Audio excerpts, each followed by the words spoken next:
This is an open letter for Uncle Sam, my uncle, a lovely uncle. Here's the thing, Uncle Sam. The whole idea of that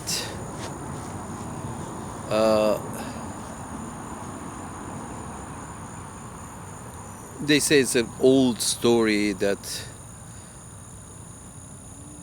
some American president once referred to a shithole country, the leader of a shithole country, that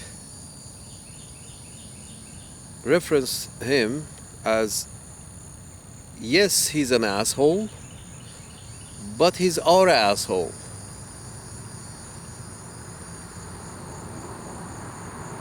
So by that analogy, one can say there could also be that there's a good guy, but unfortunately he's not our good guy. There's a good guy, but unfortunately he's not ours. And the same way that there's an asshole, but since it's our asshole, it's fine. I mean, then you don't have any principles. I mean, an American president saying such thing, I think, it's one of these 19th century, early 20th century American president has referred to it.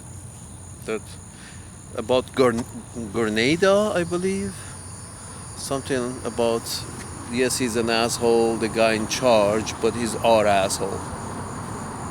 So that makes it all right. And then again, based on that analogy, you can say that,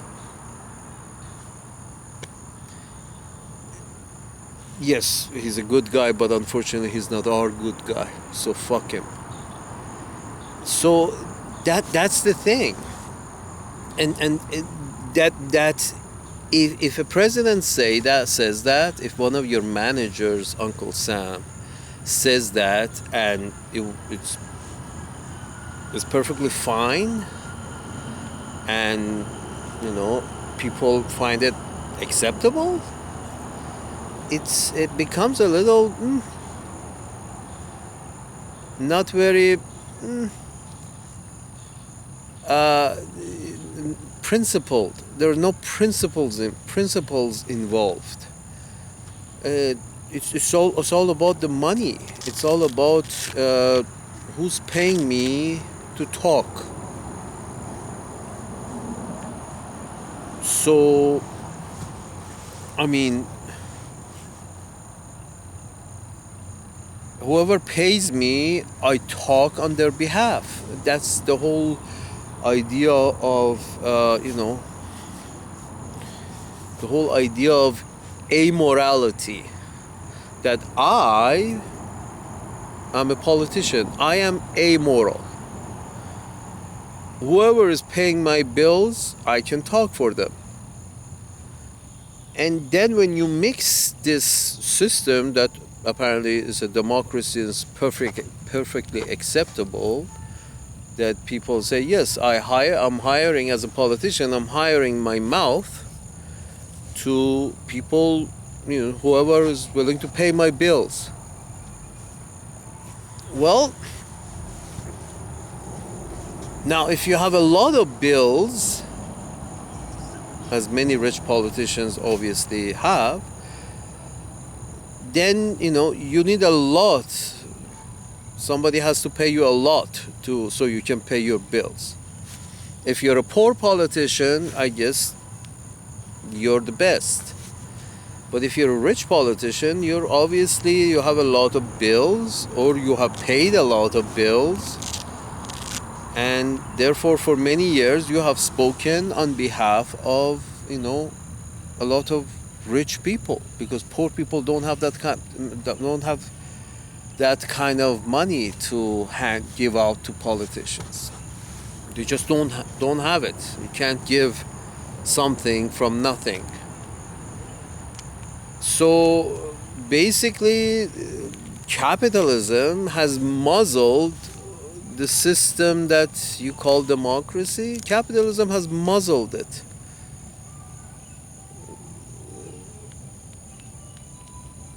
Whoever has the money can buy some media to say whatever he wants to say. So this is a good guy and this is a bad guy, and because I have a megaphone here, I determine who's the big guy and who's the good guy and who's the bad guy, because I got a fucking megaphone.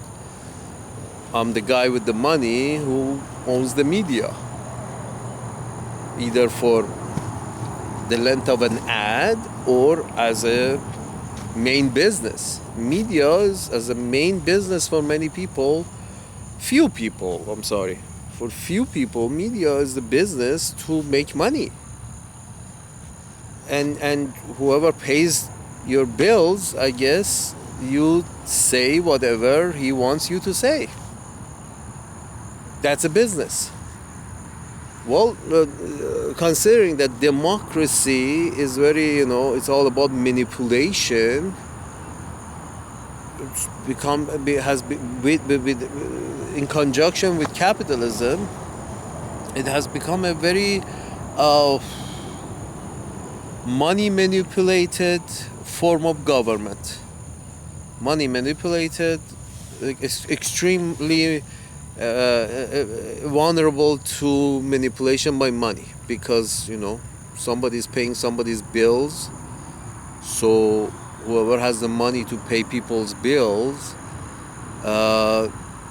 gets to have his ideas heard from the media, by the media. So Warren Buffett gets interviewed. Everybody wants to interview him. He probably can, for the past 50 years, 100 years, however old he is, for the past 50 years, anytime Warren Buffett wanted to hold an interview, he has had, he just had to name his time and place, and there will be 20 people available to interview him. Just because, he wields that kind of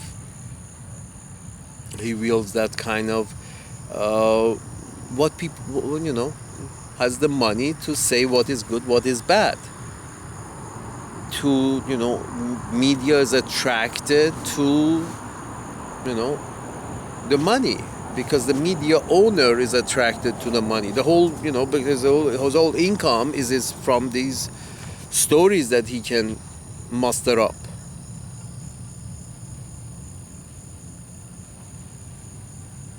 So stories that he can put together. So based on that, you come to realize that, Uncle Sam, it's just, doesn't work. Capitalism mixture with democracy. Here's the thing. What doesn't work for good, let's put it this way, it works, but it works for a few who have been, smart enough to take advantage of what capitalism offers. When I say smart enough, math. You have to be good at mathematics to have mathematics perform an economic function for you. Understand the connection between mathematics and economics, and you can make it work for you. If you're not good at math, which here's when I say when you're not good at math. There was a tribe somewhere in I think South America. was found, or South Asia. There was a tribe deep in the jungles of, really,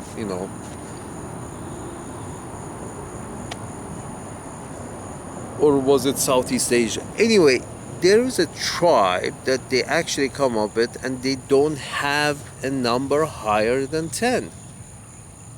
Exactly 10 fingers, and they, in their culture, they never had to count higher than 10. Another tribe, I believe, the number was 5. Apparently, they small tribe somewhere, the number was 5. They didn't realize there was 5 more on the other hand. But the point is this: if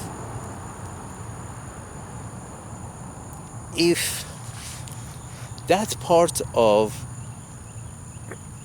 human genome that is maybe connected to, maybe involved in mathematics or physics, you would think that part has been, slowly,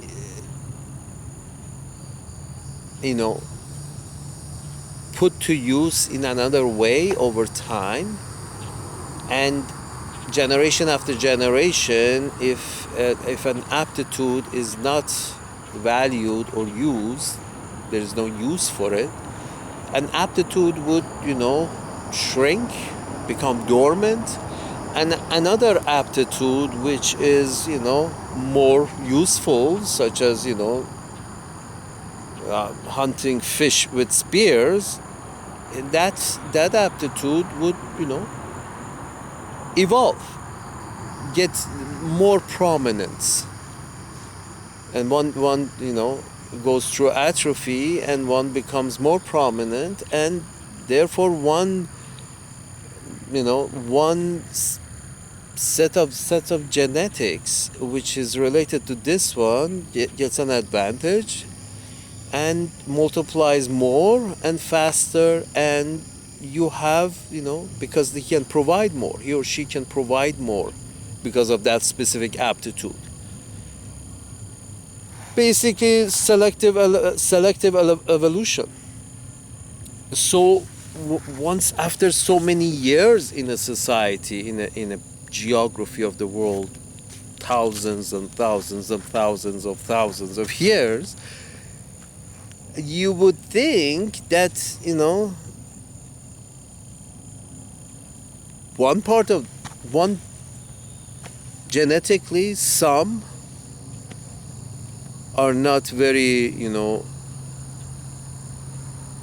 gifted in terms of, mathematics. In another genetic trait becomes very, not apt at any kind of physical activity. Another group in another geography with a different need have, very little use for emotional aptitude. British have zero emotional aptitude, and they see that as a plus. They see that as good. And the only way you can make so many people around the world suffer through colonialism is that you have to have zero emotions.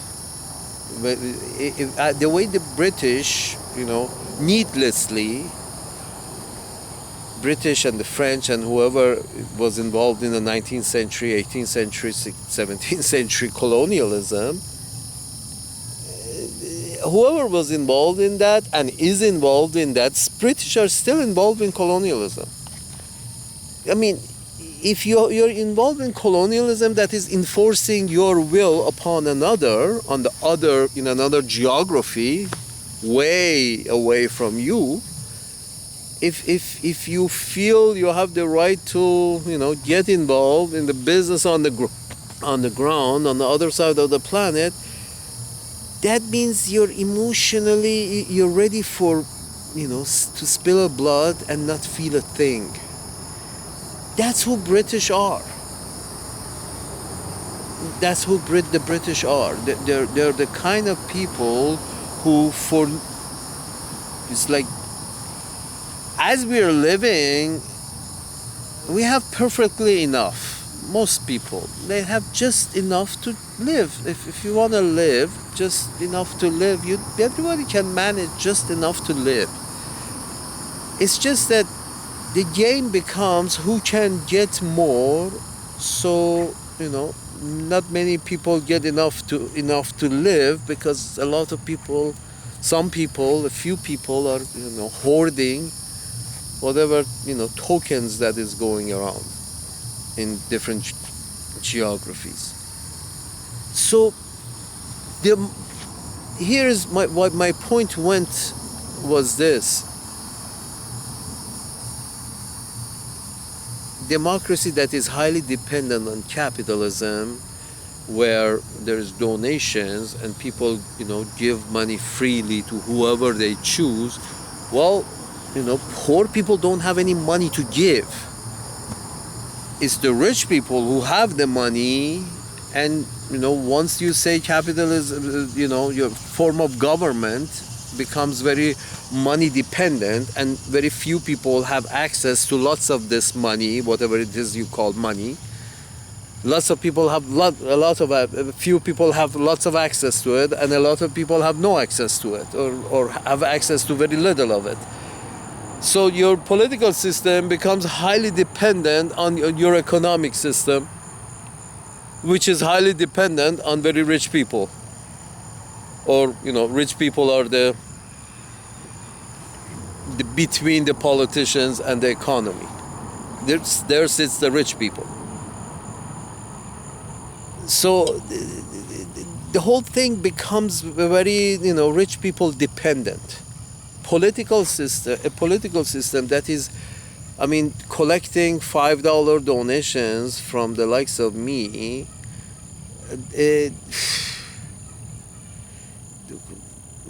within my limited economic range, collecting $5 from me and $10 people of my economic range, and then you have the guy who's making $10 million a day, CEO of a health insurance company, CEO of in general an insurance company, CEO of a hedge fund, and they assign themselves $10 million as monthly income, that there are many examples of.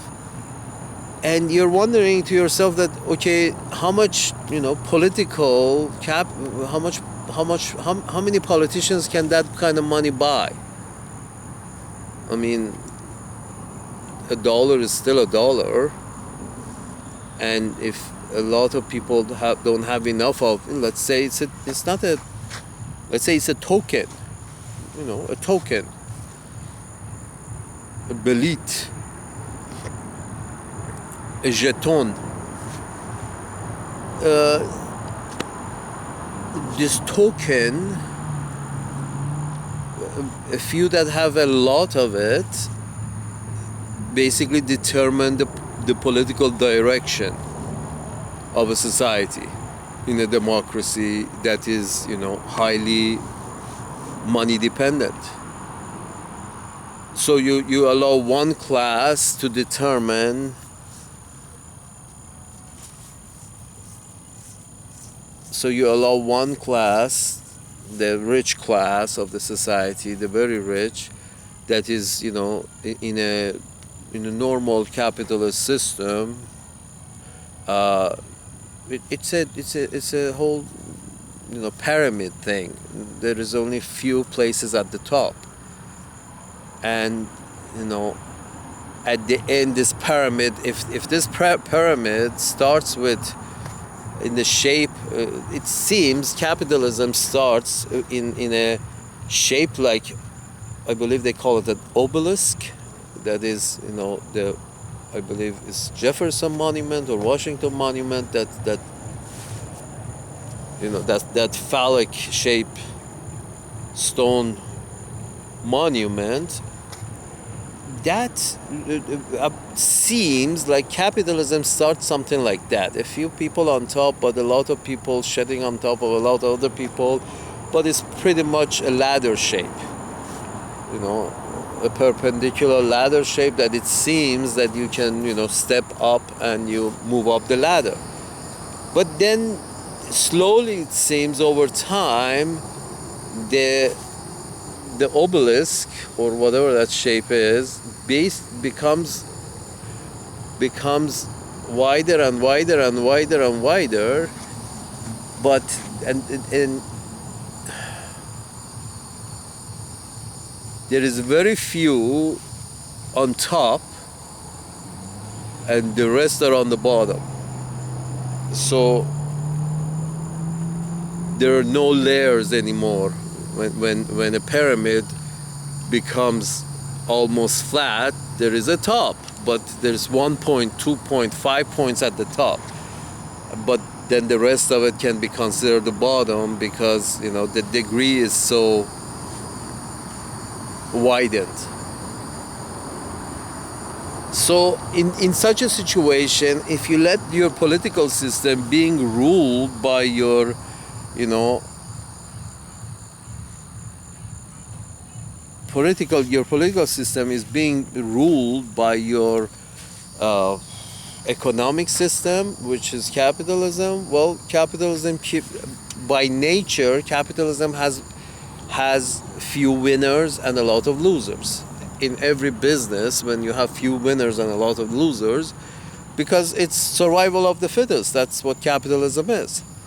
So survival of the fittest has winners and some very few winners and more losers and few winners and more losers until, you know, somebody like Amazon basically owns the whole shop.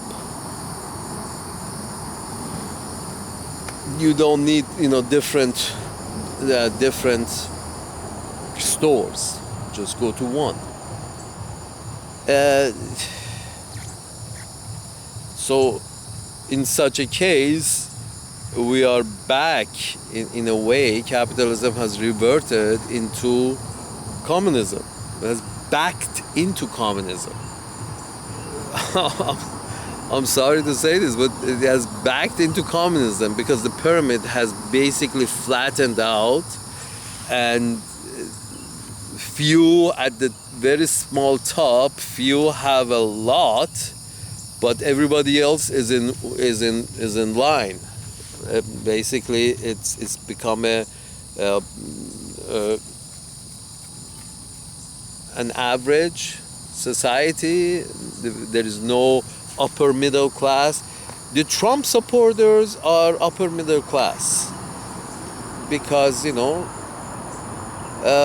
Trump supporters are upper middle class who see their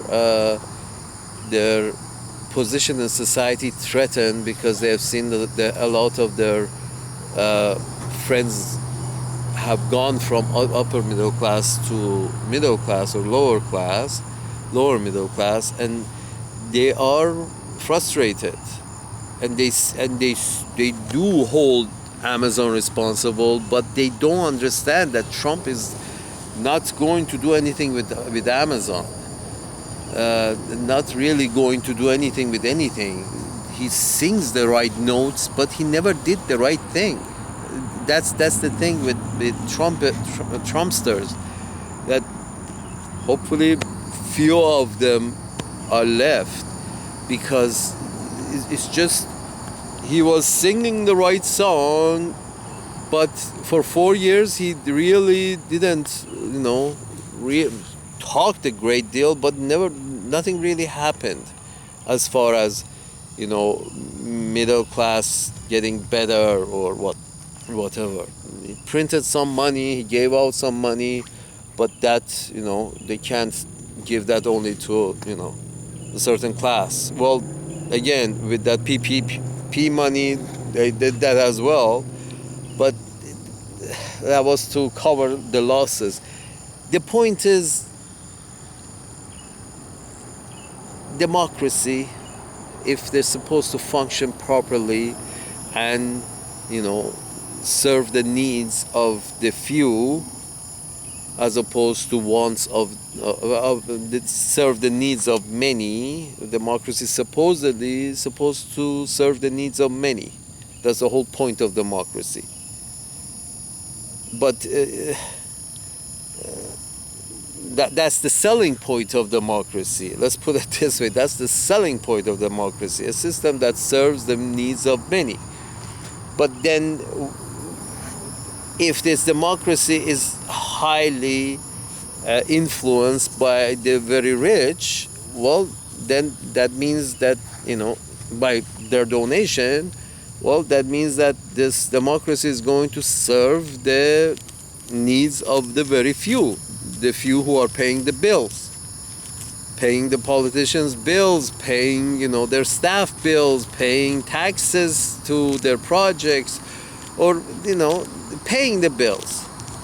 And it's not that, I mean, the rich people say, yes, but the poor don't pay any taxes.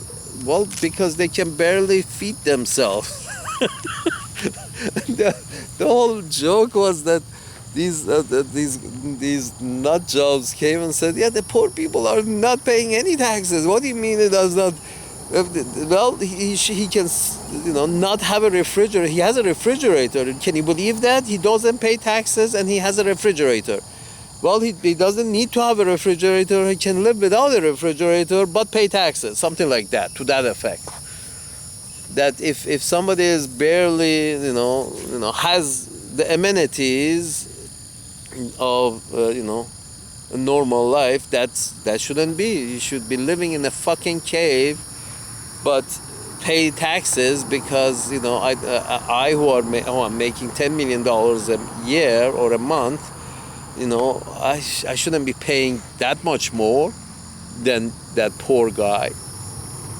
It becomes a nutty business, this business of mixing, the business of mixing democracy with capitalism. It becomes a nutty business because it's just,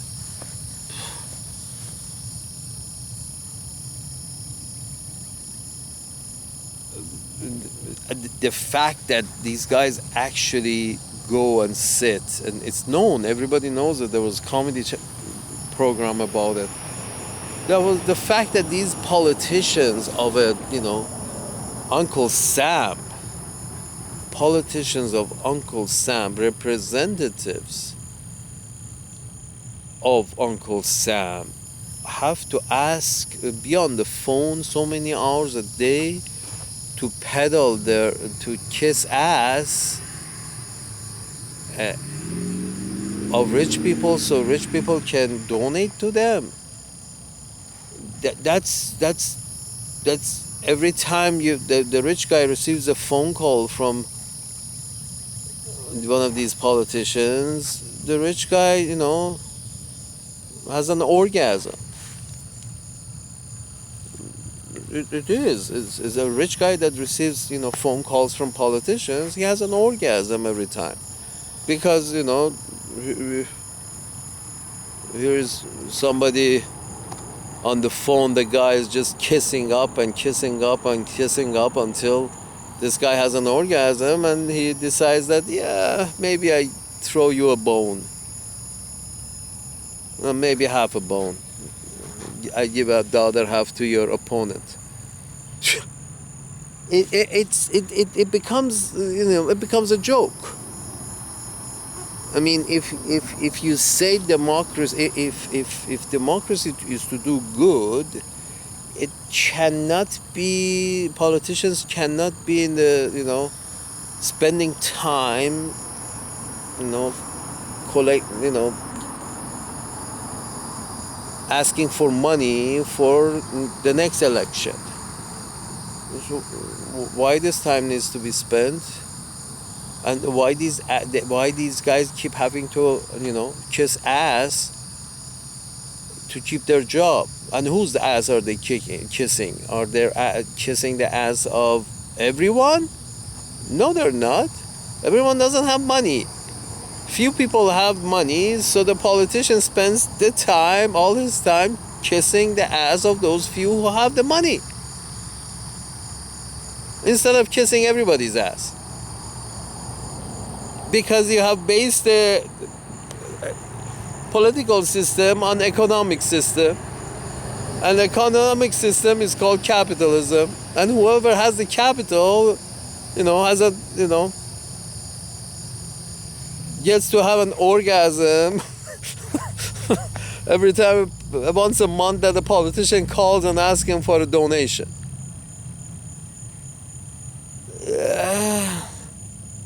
And you think this politician is not going to ask for favors? He hasn't.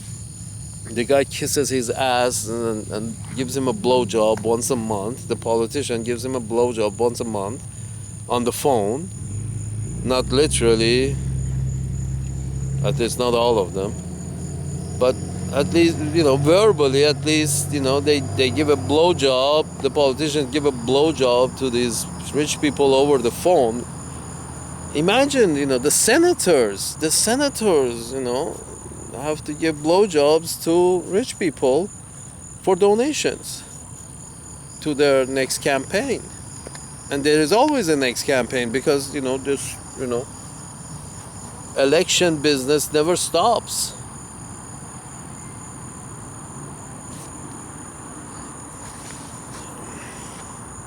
Especially at the higher levels. So I'm not sure, how can a politician say no to somebody he just gave a blowjob to?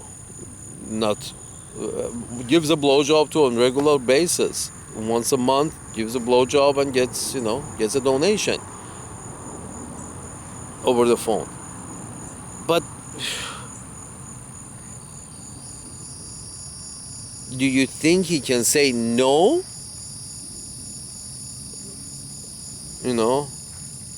If this guy wants another favor, of course he's going to say yes. Whose favor? This is the rich guy's favor. So the rich guy keeps getting favors because he has donation power. He gets a blowjob for his donation on a regular basis.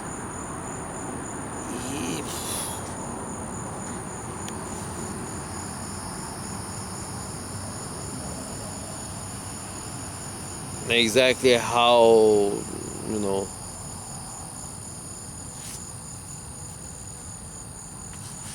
how on the up and up this situation you think it's going to be or remain.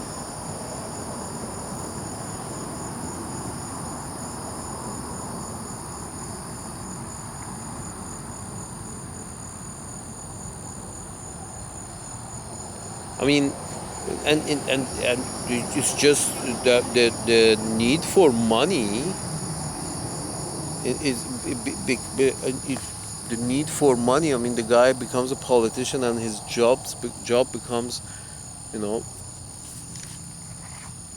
talking on behalf of others,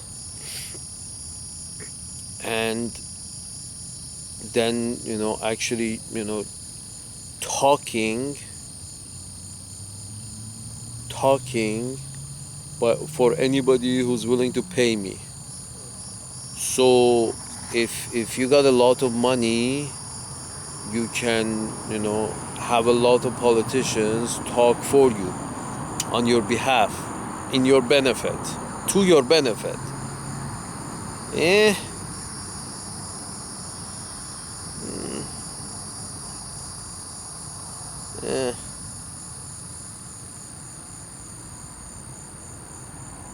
Can you? Can we?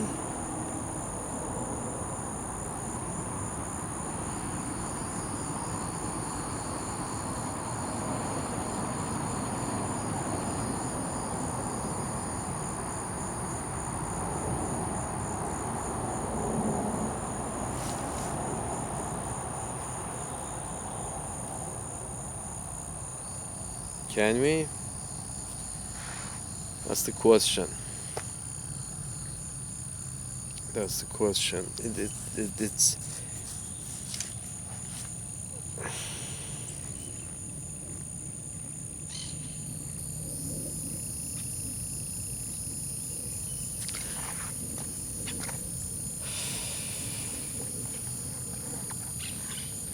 politicians are getting paid to speak, and whoever is willing to pay, they speak up for him, for their behalf. Well, that's no better than, you know, this idea that the rich people, it's it's dictatorship by the rich. You can say the capitalism is dictatorship by the rich. The rich are dictating how things are done in a capitalist system. But or in a political system that is highly dependent on capital. In a political system that is highly dependent on capital, the capital, or whoever provides the capital, determines the direction of policies, determines the policy. So that's basically, you can say, it's a dictatorship by the rich. Whatever the rich, whatever benefits the rich is, performed. And if that means weapons production has to be on top of the agenda,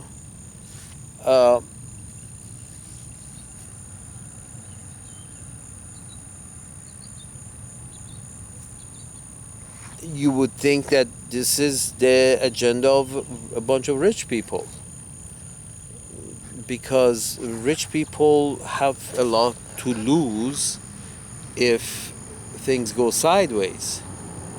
I mean, for a poor man living in North Korea and a poor man living in South Los Angeles, I don't think anything matters that much.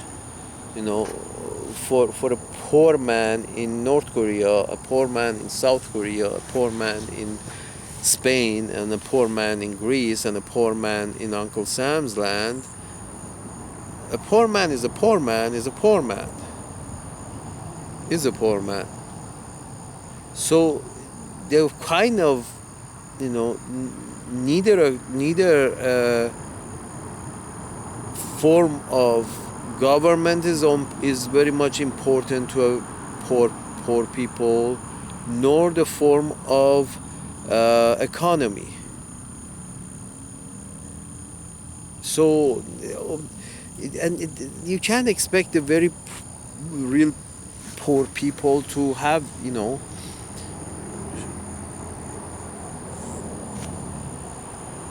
any kind of allegiances to anyone, because they're suffering.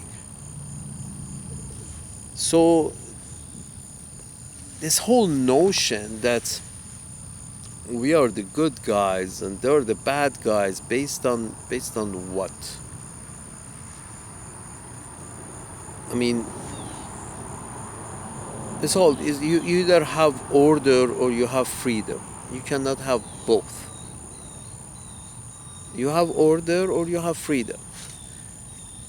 And then when you have freedom, certain people cannot, certain people start abusing the freedom, taking advantage of a lot of less informed people. And this is where we go back to the connection between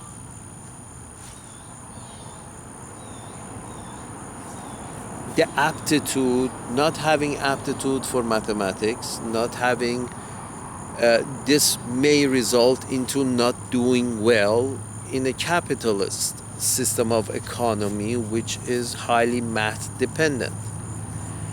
Not doing well in the system of economy that the society has adapted means having less of this token that the system exchanges with, will result apparently when the political system is so highly dependent on the economic system.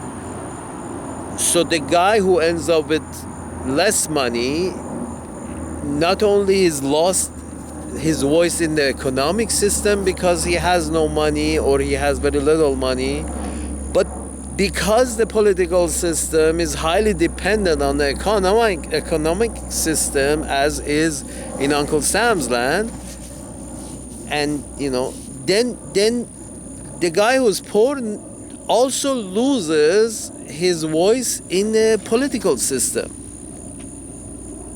because nobody interviews him. Warren Buffett gets interviewed whenever he wants. He can have 3 interviews a day for 365 days a year and then some. And still people would want to have an interview with him. As a joke, but in general, he can do that. He is the one that capitalism bends to. Nobody, is asking Joe Sixpack homeless that, what do you think? Nobody's interested. You lost the game of capitalism. Maybe you weren't good in math. Maybe for some or other reasons. Maybe for psychological reasons. Maybe for cognitive reasons. Maybe for, physical reasons. Maybe for whatever reason you failed the system of capitalism, and now you're Joe homeless. Now, when your political system is highly dependent on capitalism, when your democracy is highly dependent on capitalism, so Joe Sixpack loses his voice in that system as well because he has nothing to donate. He has no voice in that system as well. Not having a voice in the economic system, nor a voice in political system. Wouldn't you call that a dictatorship? If you think you have a voice in the political system, but you end up with, Hillary Clinton, somebody who nobody really liked, but everybody feared within the structure that is the party system, and everybody feared him and feared her, and nobody liked her, but she got the ticket. And then, by protest vote, losing to Trump. That's a protest not voting. Because, the poor who have nothing to donate lose their voice. Why Bernie Sanders doesn't go on the ticket, Hillary Clinton does.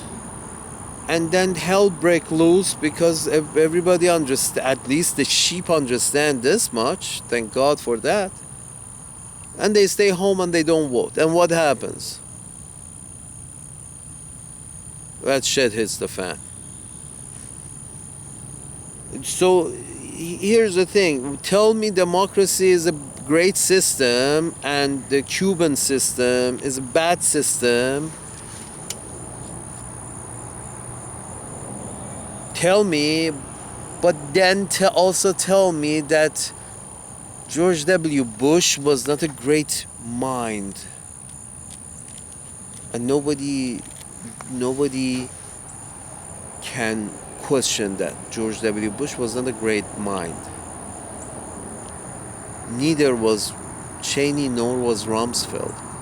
These guys, Rumsfeld was in and out, but these guys, they weren't great thinkers. None of them.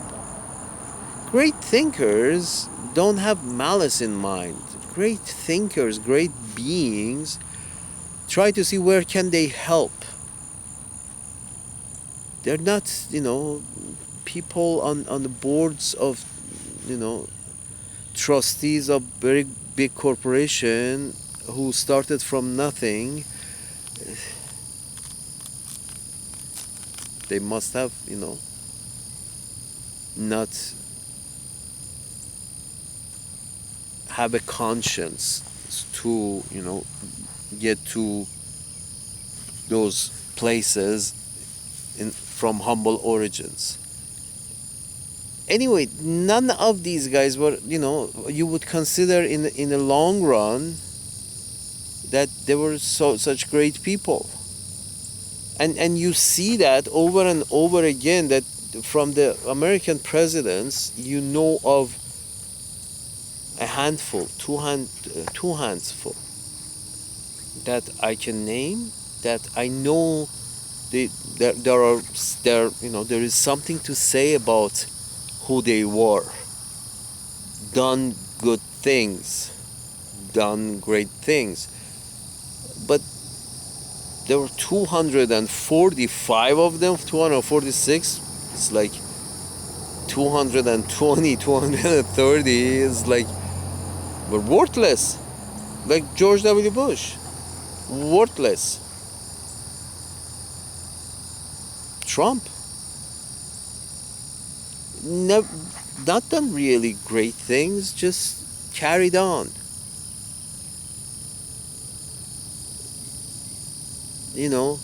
Just talked a good game and got in, and then continued with whatever the rich wanted to continue with. And it's not a joke. Here's the thing. When I said the rich continued whatever they wanted to do with, there were the Dulles brothers. These guys, apparently, there is a documentary about them, that these guys apparently were both, country club rich boys and men, and they found their way into government as well, and, wheeling and dealing. And they were, one was the head of the CIA, and one became the head of something else within the government. And they just wheeled and dealed to, the kind of wheeling and dealing that ends up in a coup d'etat in Iran, and ends up in, coup d'etat in El Salvador, and coup d'etat in Nicaragua, and coup d'etat, and just for economic gains, sort of like that deep for economic gain. We are going to start a war. Who cares?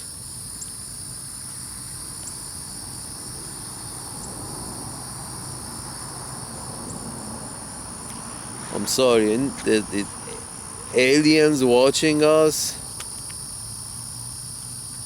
There must be this is the biggest joke of all. I have a feeling aliens are watching us, and they're having a field day. They're laughing every day at how the humans on this planet, the intelligent life form on this planet, is running the shit. And they are, they're laughing. I have a feeling they're laughing.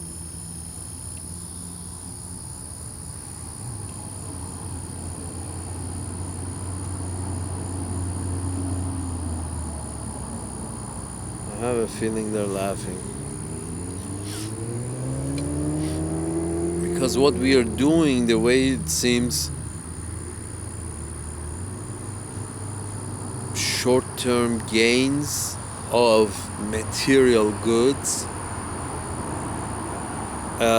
have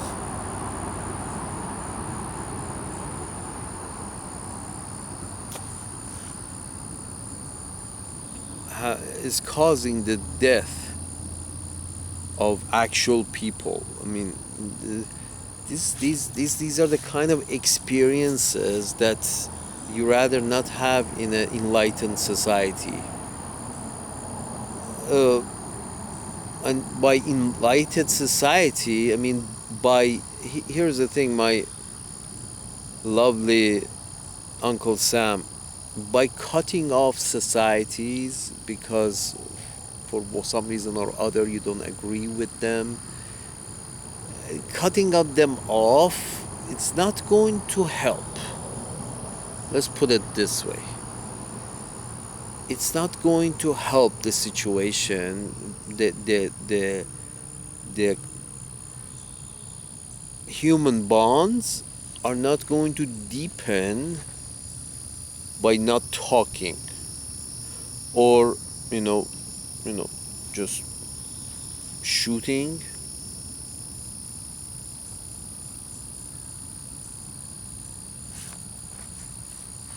Shooting.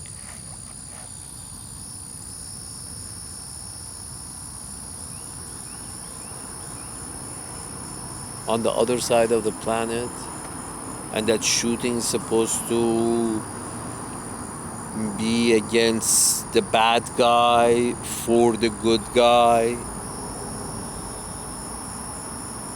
And are you sure that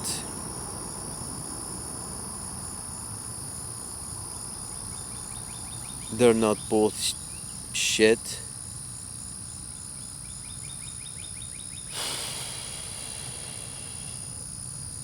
The more there's an old saying in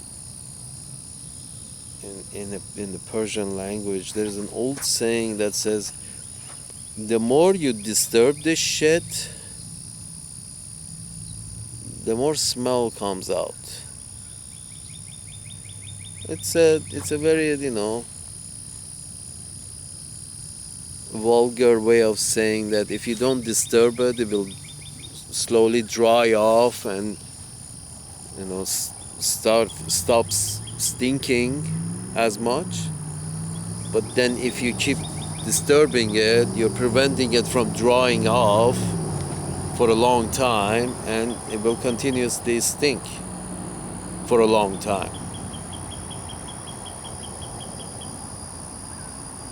That's the thing with these shitholes all around the world.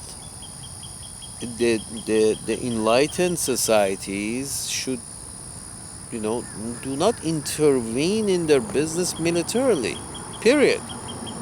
Do not sell them military hardware.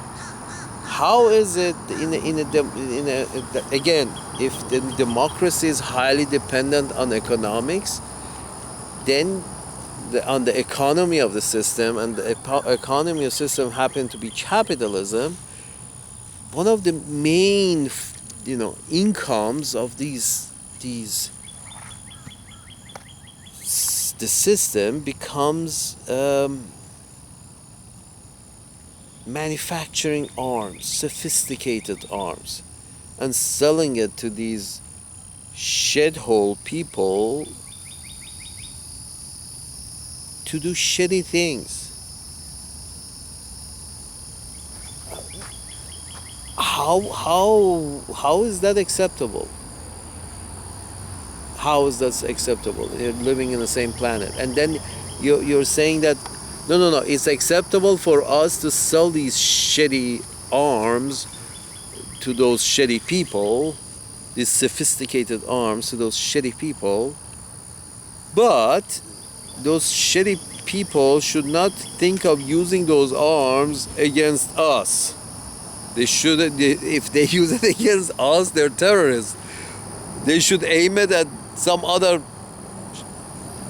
cocksucker and shoot at each other. Don't shoot at us.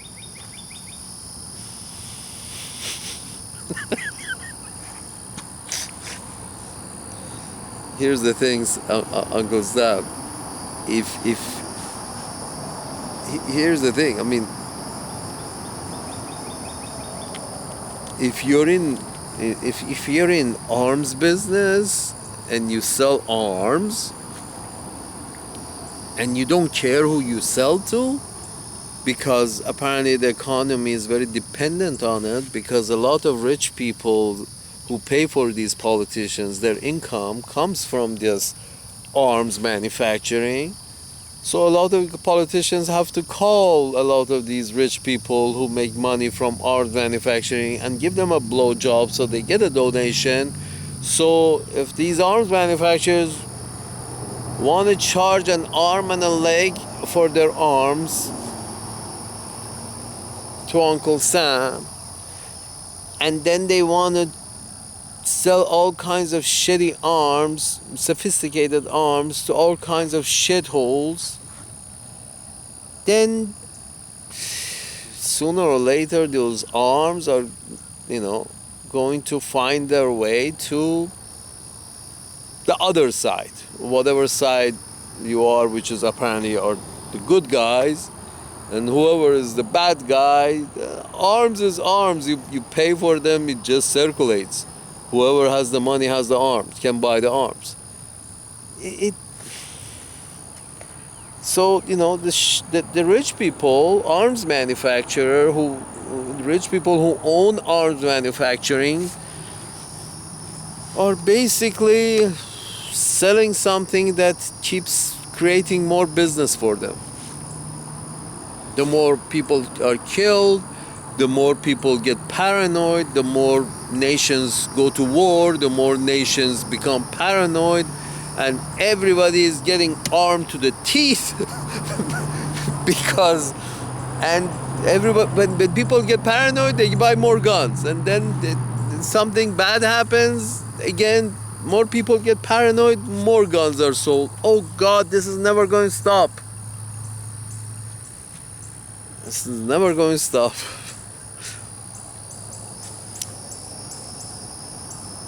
Every time there is gun violence, within a society, people, go buy more guns, because a lot of people hear it in the news and suddenly they think, I am defenseless.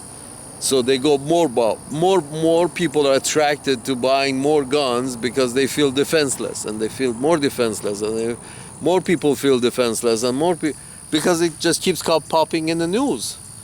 So if you can, start with 5 guns and then throw in the society, and within 10 years you can be selling, 5 guns a second. In any society, that's exactly the situation in Afghanistan, or any country that cannot keep order, is not able to keep order. And that's the whole point. Apparently, the politicians in the West think that if the son of a bitch is not my son of a bitch, we don't care. Or, put it another way, my son of a bitch, my asshole, our asshole is worth more than that good guy who's not ours. So, I'm sorry, Uncle Sam, at this point you have to draw the line and say, okay, so now you're ruling without any principles. Your idea, as I said, this was a sentence that, a phrase that one of these 20th century American presidents have used, and apparently is perfectly acceptable, that if you're okay with having good relationship with assholes and not having good relationship with good guys, then you don't have any principles. There is no principle involved in whatever system that allows a president to say this and get away with it. And it is true. He said it and everybody remembers because it is true. And he was vulgar enough to say it. I'm okay with that asshole because he's my asshole. We are okay with that asshole. So if this is accepted, that means that at the highest seat of the executive power of the nation, the highest seat of the nation, there is no principles involved. It's only profits. What is in it for me? Is he my asshole or is he not my asshole? If he's not an asshole, he's no bueno. And becomes the Communist Party of China. If he's not my asshole. But if he is my asshole, Mao Zedong. He is my asshole. He's willing to do the dirty job. I'm okay with him. Then there is no principle. So it wasn't the Communist Party. Who you think up to like about a year ago, nobody was talking about Communist Party of China. All the capitalists have forgot about the Communist Party of China. And suddenly it's like, oh no, these are the bad guys.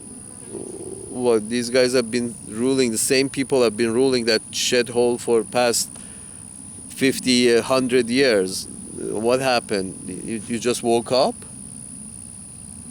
No, it's just the rich people need to create fear by making another enemy.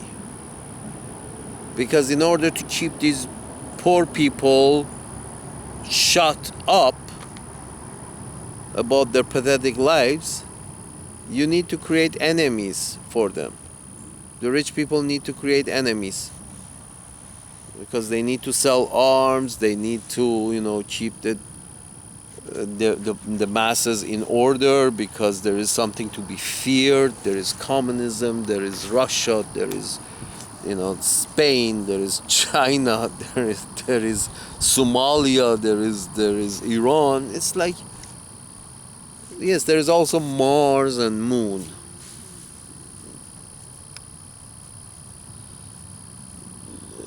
Here's the thing, Uncle Sam, you should know, your people, your pink-skinned people should know that the people of the rest of the world love you guys. I kid you not. If you start traveling, you will understand that people from around the world love Americans. You will understand it if you stop fearing and start traveling around the world.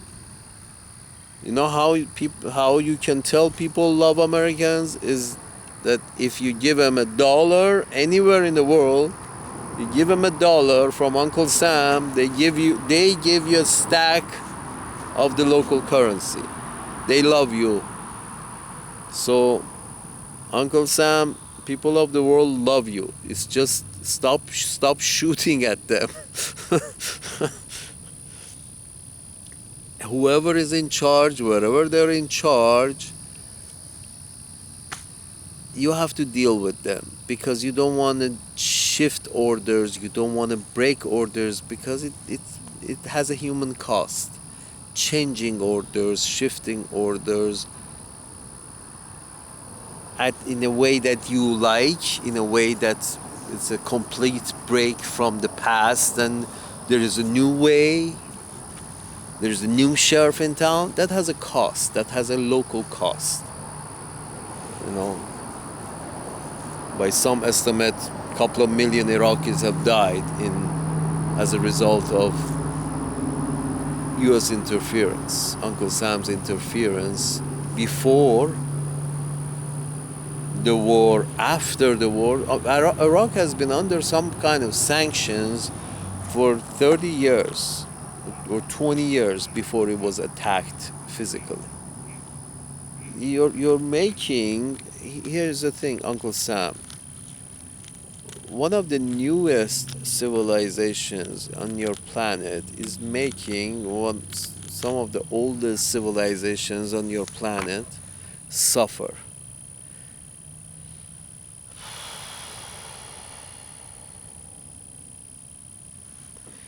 Uncle Sam, you are one of the newest civilizations, groups of people gathered in a geography on planet Earth. You're one of the newer civilizations. And you keep making these old civilizations suffer. Why? You're younger, you're smarter, you're making great bombs, but then you're using those bombs to make your the older civilizations suffer with these bombs. That's Uncle Sam. That's the British way. British are very Vikingish,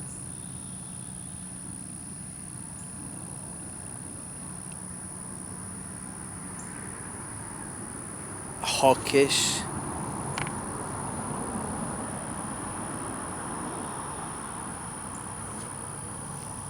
Bloody personalities. These guys go looking for a fight. That's how people become colonialists. Normal people don't become colonialists. Colonialist is a guy who gets up from the table and goes to the other table for a fight because he wants that table too. That's a colonialist. Imagine sitting in a bar and everybody has their own table, but somebody gets up and says, "No, I want to have the next table too." Goes and punches the guy on the next table for his table because he wants that too. That's the British. That's the colonialist mindset. Sort of, my table is not enough for me.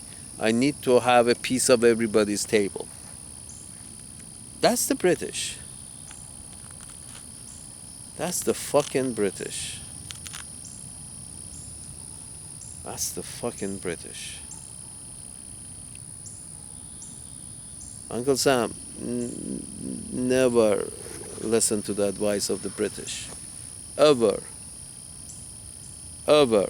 Whatever the British say, if you want to stay human, if you want to stay a good empire, Uncle Sam, whatever the British say, you should do the opposite. Wherever the British head, you should head the opposite. Stay away from the British. Stay away from the British. British are bad news. Always.